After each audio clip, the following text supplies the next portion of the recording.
You've probably heard that walking is good for you, but what most people don't realize is just how powerful it actually is. Walking can literally change the structure of your brain, and it can rewrite how your nervous system responds to stress, and it can improve how your cells produce energy. And walking also lowers your blood sugar, and it reduces your risk of heart attacks and strokes, and it can even protect against dementia. But because walking sounds so simple, most people don't take it seriously. It's treated more like a backup plan, something that you do when you don't have time for a real workout, or something that just doesn't really move the needle. But the framing is completely wrong. And here's the thing that's fascinating. A lot of people walk, but they don't experience any of these benefits. And it's not because the biology doesn't work, but because they're not giving their body a signal it actually recognizes. And once you understand what the signal is, walking becomes one of the most powerful health tools you have to extend your health span. So in this video, I'll show you exactly what this signal looks like and how to get the full biological payoff from something as simple as a daily walk. Now, here's a statistic that will make you want to go for a walk today. So researchers pulled data from more than 100,000 people, and they look at something very simple. How many steps people took each day and what happened to their long-term health. And the difference was pretty eye-opening. So people who averaged around 8,800 steps per day had a 60% lower risk of dying from any cause compared to people who averaged 2,000 steps per day. 60%. Just think about that for a second. There's not a drug or anything that can be packaged into a pill that will give you this much benefit and risk reduction. And it's simply a difference between a body that moves most days and a body that spends most of the day sitting. And what makes this data even more interesting is where most of the benefit actually happens.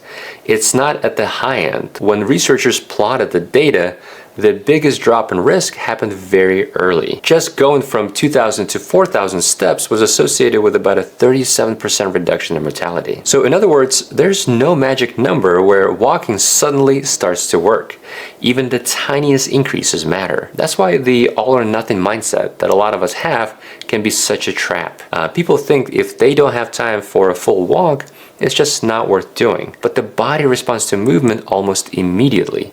Even adding 500 steps, which is roughly 5 minutes of walking, can pay off huge health dividends over time. Now let's start with the brain, because this is where some of the most fascinating effects of walking show up. So deep inside your brain is a region called the hippocampus, and it's roughly the size of your thumb, and it sits at the center of your memory system. The hippocampus is where new information gets encoded and where short-term experiences get consolidated into long-term storage, and where your mental map of the world gets updated. And what makes this so important, the hippocampus is also one of the first regions to deteriorate in Alzheimer's disease. And just under normal aging conditions, the hippocampus loses volume. But here's what the research found when they look at walkers. So there was a randomized control trial. It was published in the Proceedings of the National Academy of Sciences, where they took older adults and they assigned them to a moderate intensity walking program. And they gradually worked up to about 40 minutes of brisk walking 3 days a week for 1 year. And then they scanned the brains of the participants with an MRI.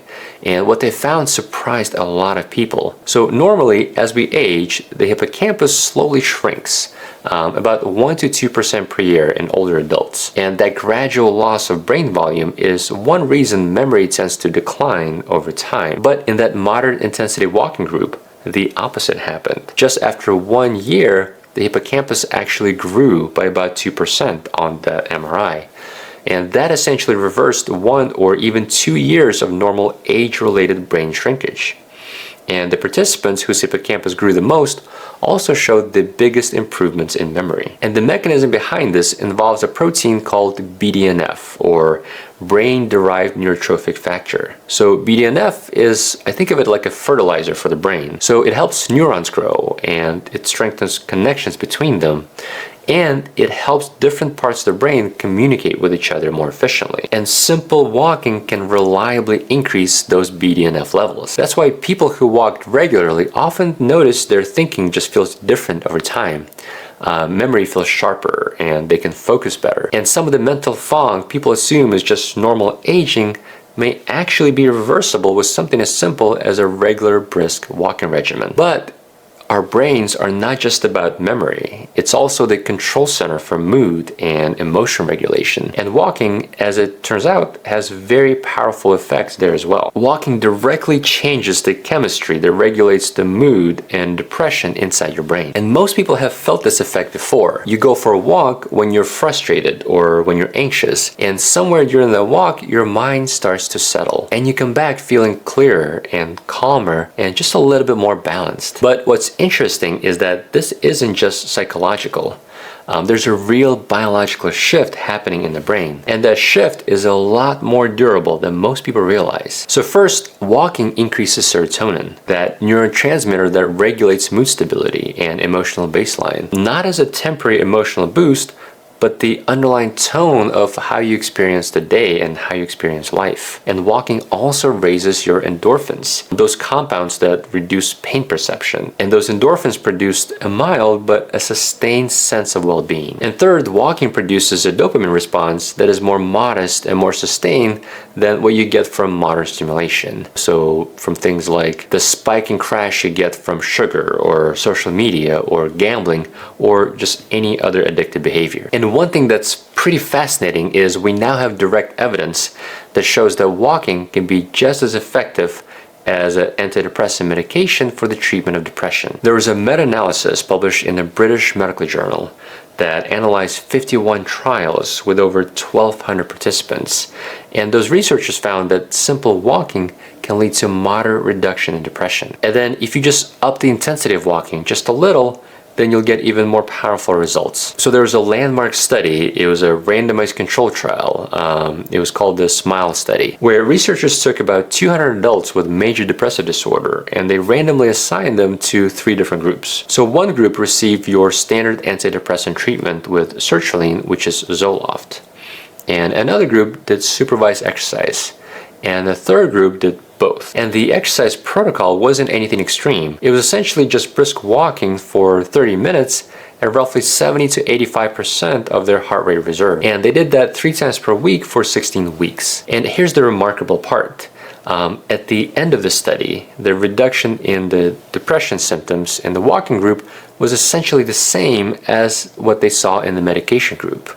So in other words, the people who briskly walk just a few times a week improve just as much as the people taking an antidepressant. And for many patients, that's a powerful option to have. Depression is often described in psychological terms, but it's also a biological state where you may have a shift in your neurotransmitter availability, or a change in your cortisol levels, or just a change in your inflammatory markers. And walking directly addresses all those layers. Now, another important aspect of mood regulation is how your body handles stress and anxiety. And walking does an amazing job at resetting the system as well. There's a setting in your nervous system that most people in modern life are running at too high, almost all the time, without even knowing it. It's called sympathetic activation. This is your fight or flight state. This system is designed for sudden danger situations like a near car accident or someone chasing after you. Your body will activate the system even before your brain has time to process any of that information. So your heart rate jumps and blood moves to your muscles and stress hormones surge and all the senses sharpen so you can react quickly. But in modern life, this system often stays partially switched on even when there's no real emergency. Constant notifications, a stressful meeting, or financial worries, or just trying to juggle too many things at once. Brain begins to interpret everyday pressure as low-grade threat. So the alarm never fully powers down, and this is where we get into trouble. When that sympathetic fight or flight system stays active for long periods, the effects start to show up throughout the body.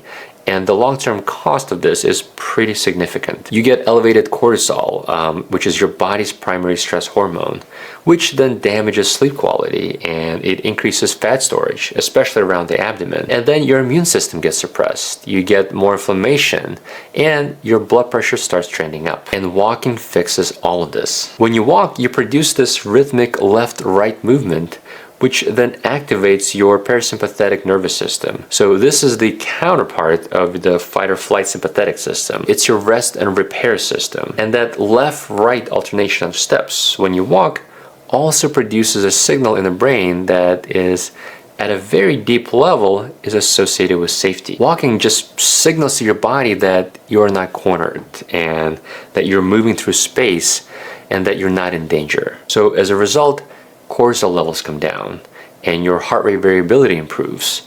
This is that measure of how flexibly your nervous system can regulate itself. And in and of itself, it's a strong predictor of your cardiovascular health. So in the simplest terms, your body just moves from threat detection to repair mode. And this effect becomes even stronger and multiplies when you walk outside. Natural light and open space and changing scenery, all those signals subconsciously tell your brain that you're safe. At the end of the day, walking doesn't remove stress from your life, but it changes the physiological state in which your body deals with it. Now let's shift to a problem that hundreds of millions of people struggle with every day.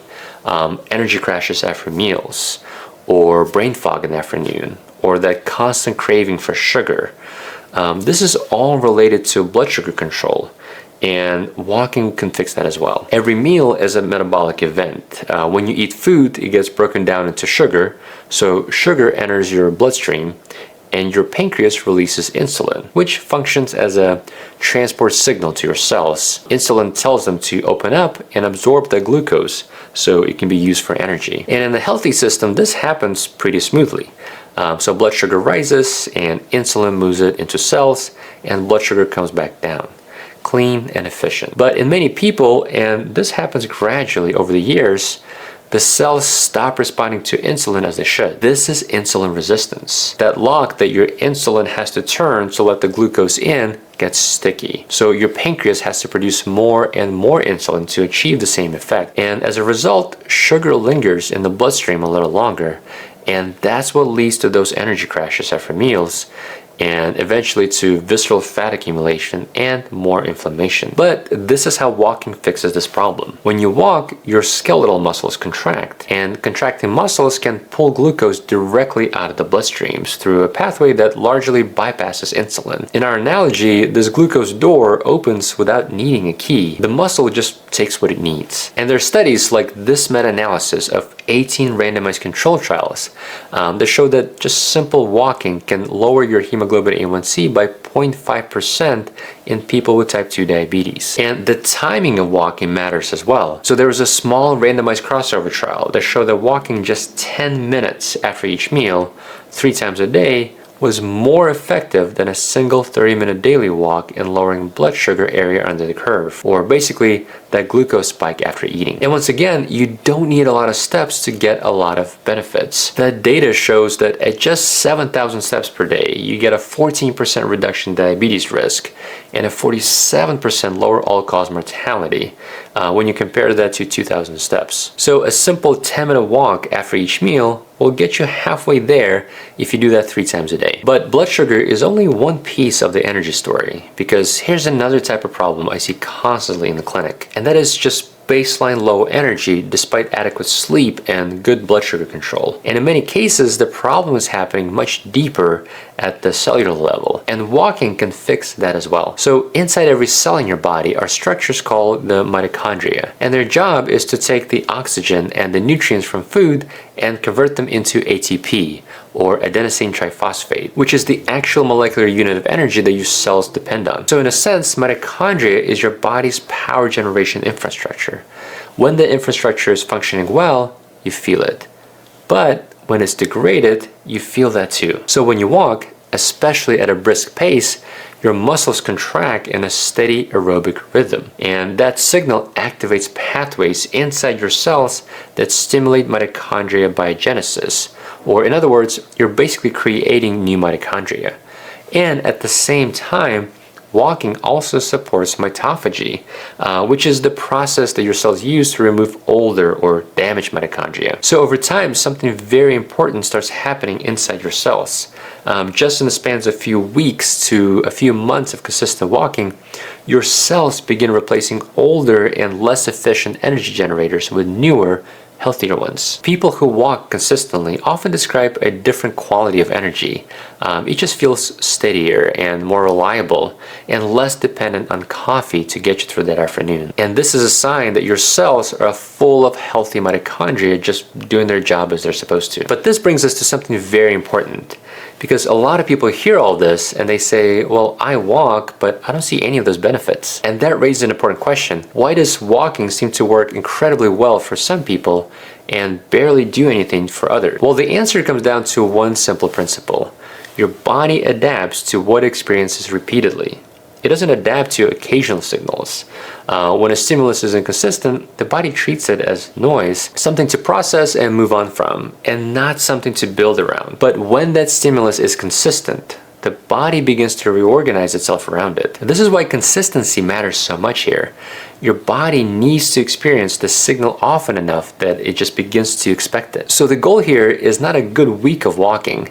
The goal is making walking something your body trusts is coming. And the good news is you don't need to walk 8 or 10,000 steps every day to see all these benefits. If you're pressed for time, you can get even more benefit in a shorter amount of time just by increasing the intensity. One trick is to do alternating periods of brisk walking and periods of slower recovery walking. And this approach is called the Japanese interval walking training. And I actually made a full video explaining exactly how to do that protocol step by step. And you can see that over here. I hope this was helpful. Stay healthy, and I'll see you in the next one.